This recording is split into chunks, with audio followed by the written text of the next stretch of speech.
మనిషి పేదరికంలో పుట్టడం తప్పు కాదు, కానీ ఆ పేదరికం భరించలేక మంచి లైఫ్ని లీడ్ చేయాలనే ఆశతో తీసుకునే నిర్ణయాలు ఒక్కోసారి పూర్తి జీవితాన్ని కూడా అతలకుతలం చేశాయి. ఇప్పుడు నేను చెప్పే ఈ ఘటన గురించి వింటే ఒక భార్య ఇలా కూడా ఉంటుందా అని ఆశ్చర్యపోకమానరు. వివరాల్లోకి వెళ్తే మహారాష్ట్రలోని వడానా జిల్లాలో కమల్ దానియా దంపతులు కూలి పని చేసుకుంటూ తమ ఇద్దరు కూతురైన ఒక అబ్బాయిని పోషించేవారు. అందులో రెండో అమ్మాయి ఫాతిమా.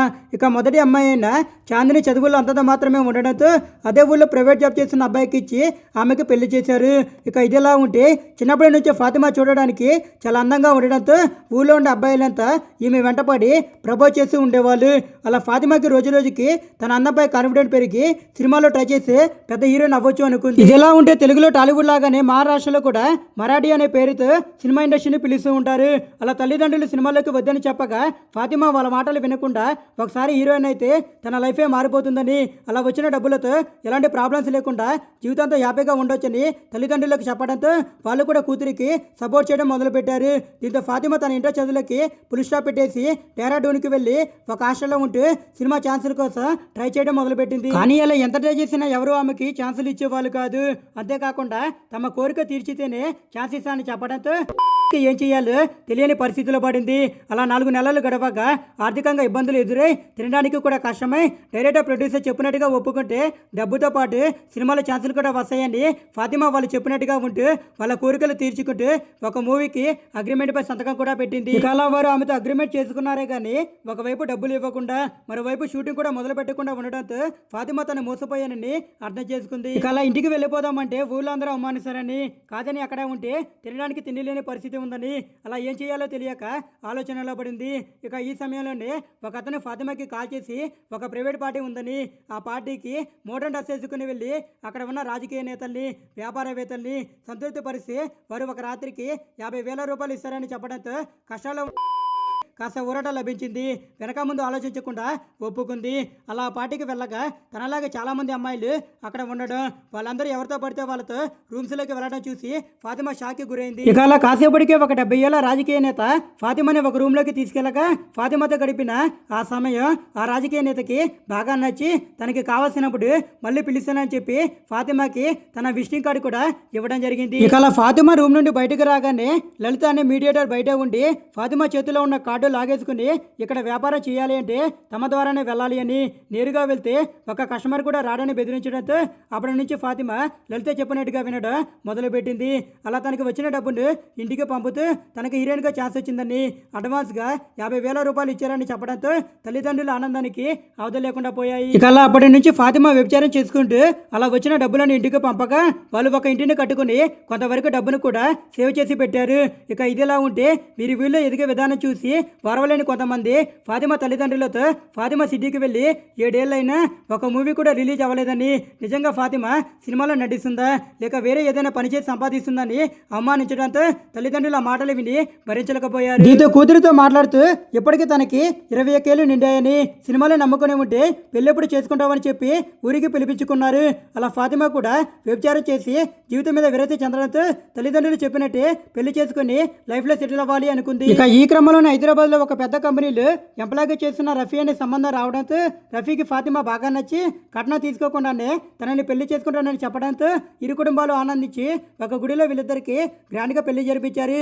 ఇక అలా మొదటి రాత్రి రఫీ ఫాతిమాతో తనకు బాయ్ ఫ్రెండ్ ఎవరైనా ఉన్నారా అని అడగగా అందుకు ఫాతిమా ఇప్పటి వరకు నువ్వు తప్ప నన్ను ఎవరూ తాకలేదని చెప్పడంతో రఫీ తనని తాను లక్కీగా భావించి ఆ రాత్రి వీళ్ళిద్దరు లైంగికంగా కలవడం జరిగింది. ఇక అలా కొన్ని రోజులు బాగానే సాగిన డబ్బుల విషయంలో పిసినారుగా ప్రవర్తించే రఫీ ఇంటి ఖర్చులన్నీ తానే దగ్గరుండి చూసుకోవడంతో ఫాతిమాకి 1 రూపాయి కూడా ఇచ్చేవాడు కాదు. అలా తనకి ఏమైనా కావాలంటే అడగమని చెప్పేవాడే తప్ప వాటిని కొనిచ్చేవాడు కాదు. ఇక అప్పటి వరకు తనకు ఏం కావాలన్నా ఈజీగా కొనుక్కునే ఫాతిమాకి తన భర్త ఇలా చేయడంతో జైల్లో ఉన్నట్టుగా ఫీల్ అయ్యేది. అలా 6 నెలలు భరించిన భర్త బిహేవియర్లో ఎలాంటి మార్పు రాకపోయేసరికి ఫాతిమా తన భర్తతో పుట్టింటికి వెళ్ళొస్తానని చెప్పి నేరుగా డెహ్రాడూన్కి వెళ్ళి లలితని కలవగా తను అక్కడ ఉన్న 2 రోజులు కూడా కొంతమందిని సంతోషపరచడానికి సిద్ధమైంది. అలా కొంత డబ్బు సంపాదించుకున్న ఫాతిమా ఆ తర్వాత పుట్టింటికి వెళ్ళి వారికి కావాల్సినవన్నీ కొనిచ్చి తనకి కావాల్సింది తీసుకుంటూ కొన్ని రోజులు ఫ్యామిలీతో ఉండి ఇక తర్వాత భర్త దగ్గరికి వెళ్ళింది. ఇక అలా డబ్బు తీసుకొని మగాన్ని సుఖపెట్టే ఫాతిమాకి తన భర్తతో ఫ్రీగా రోజుకి 4 సార్లు లైంగికంగా కలవడం నచ్చేది కాదు. అలా ఒక స్టేజ్లో అతన్ని వ్యతిరేకించగా రఫీ కోపంతో ఫాతిమాని కొట్టి తిట్టడంతో విసిగి చెందిన ఫాతిమా భర్తతో ఉండలేక పుట్టింటికి వెళ్ళిపోయింది. అలా తర్వాత తనకు సినిమాలో ఏమైనా ఛాన్సులు వస్తాయని కనుక్కొని వస్తాయని చెప్పి సిటీకి వెళ్ళి వ్యభిచారం చేస్తూ బాగా డబ్బు సంపాదించేది. ఇక భార్య పుట్టింటికి వెళ్ళి 3 నెలలైనా ఇంకా ఇంటికి రాకపోవడంతో పెద్దలతో పంచాయతీ పెట్టించి రఫీ మళ్ళీ తన భార్యని ఇంటికి తీసుకొచ్చాడు. కానీ అప్పటికే భర్తపై ఆసక్తిని కోల్పోయిన ఫాతిమా చేసేది ఏమీ లేక కొన్నాళ్ళు భరించి తనకు డబ్బులు కావాలని ఒకసారి అడగగా అందుకు రఫీ ఇంటి బాధ్యతలన్నీ తానే చూసుకుంటున్నానని నీకేం కావాలో అడగమని చెప్పినా అదే మాట విని ఫాతిమా విసిగి చెంది భర్తతో గొడవకు దిగి అది తారాసాయికి వెళ్ళి కొట్టుకునేంత వరకు వెళ్ళింది. ఇక ఆ గొడవల్లో ఫాతిమా గాయపడడంతో రఫీని వదిలేసి పుట్టింటికి వెళ్ళిపోయింది. అలా కొన్ని రోజుల తర్వాత ఫాతిమా ప్రెగ్నెంట్ అవ్వగా ఎలాగో తన భర్తని వదిలేయాలనుకుంది కాబట్టి బిడ్డను కరిగించాలని డిసైడ్ అయింది. ఇక ఈ క్రమంలోనే విడాకుల విషయంపై ఒక లాయర్ని కలవగా అతను విడాకుల తర్వాత భరణం కావాలంటే బిడ్డుంటేనే సాధ్యమని లేదంటే కామన్గా విడాకులు తీసుకుని విడిపోవచ్చు కానీ ఏమాత్రం తనకి భరణం రాదని చెప్పాడు. ఇక ఆ తర్వాత ఫాతిమా ఆ బిడ్డని కని భర్తకు విడాకులు ఇచ్చి భరణం తీసుకుని లైఫ్ లో సెటిల్ అవ్వాలి అని డిసైడ్ అయింది.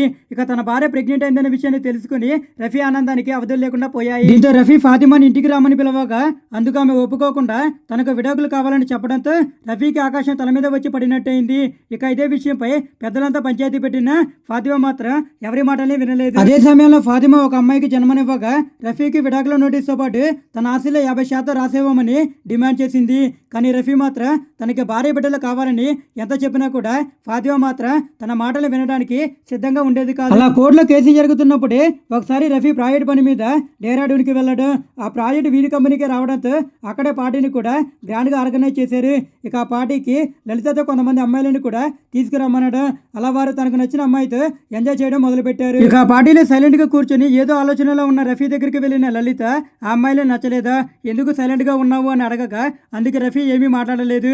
దీంతో లలిత తన దగ్గర ఉన్న హై ప్రొఫైల్ అమ్మాయిలను చూపించాలని తన చేతిలో ఉన్న ట్యాబ్ ని ఓపెన్ చేసి వీరిలో ఎవరైనా నచ్చితే చెప్పమని స్వైప్ చేసి చూపించడం మొదలుపెట్టింది. అలా కొన్ని ఫోటోల తర్వాత ఫాతిమా ఫోటో రావడం అది చూసి ఆశ్చర్యపోయిన రఫీ ఈ అమ్మాయి డీటెయిల్స్ ఏంటని అడగగా తన పేరు నైమా అని, తన వయసు 24 ఏళ్ళని, ఒక నైట్కి 20,000 రూపాయలు తీసుకుంటుందని, తన సర్వీసు బాగుంటుంది కాబట్టి సిటీలో ఉన్న విఐపీలందరూ ఈమె కావాలని డిమాండ్ చేస్తున్నారని చెప్పడంతో రఫీ నోట నుండి మాట రాలేదు. అలా ఈ అమ్మాయి 10 ఏళ్ల నుండి ఇలా చేసిందని చెప్పడంతో రఫీకి ఆకాశం తలపై వచ్చి పడినట్టయింది.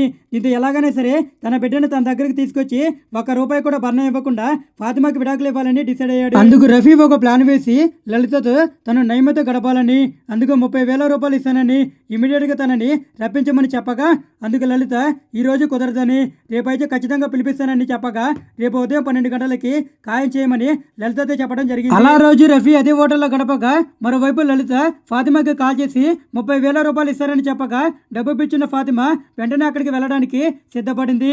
అలా ఫాతిమా మరుసటి రోజు ఉదయం 12 గంటలకి రఫీ ఉన్న హోటల్ రూమ్ లోకి వెళ్ళగా అప్పటికే రఫీ ఆ రూమ్ లో తన ఫ్రెండ్ని ఉంచి తను అక్కడే దాక్కుని మొబైల్లో రికార్డ్ చేయడం మొదలుపెట్టాడు. ఇక అలా కాసేపటికి రూమ్ లోకి ఎంట్రీ ఇచ్చిన ఫాతిమా తన బట్టలు తీసి రఫీ ఫ్రెండ్ని రెచ్చగొడుతున్న సమయంలో రఫీ బయటకు రావడంతో ఫాతిమా ఒకసారిగా షాక్ కి గురైంది.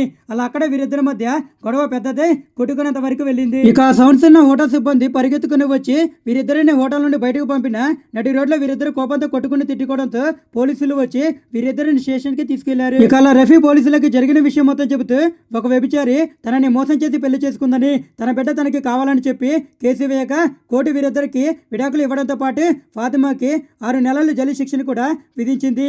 అంతేకాకుండా బిడ్డని రఫీకి అప్పగించడంతో ఈ విషయాన్ని చోట్ల వైరల్ అయింది. అసలు ఈ వీడియోలో తప్పేవద్దని మీరు అనుకుంటున్నారు? తప్పకుండా మీ అభిప్రాయాన్ని కామెంట్ సెక్షన్ లో తెలియజేయండి. మేము చేసిన ఈ వీడియో మీకు నచ్చినట్లయితే ఒక లైక్ ద్వారా మీకు సపోర్ట్ ని మాకు తెలియజేయండి. Audio Jungle.